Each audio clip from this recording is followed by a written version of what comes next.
Kako ste? Prije svega bih želio reći da je ova pjesma posvećena jednoj meni jako posebnoj osobi. Ne znam je li ludost osjećati sve to, biti zaljubljen u nekog koga ne poznam. Ali ne bojim se. Umorio sam se od izgovora, od toga da bježim od svojih osjećaja.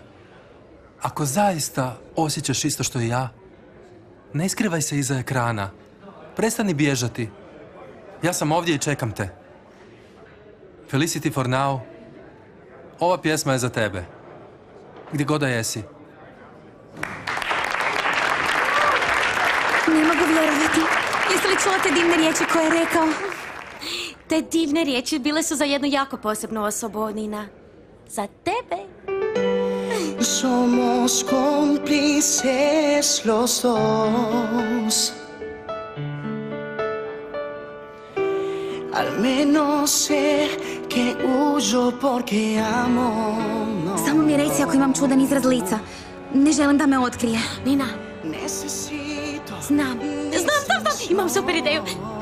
A da obje složimo face.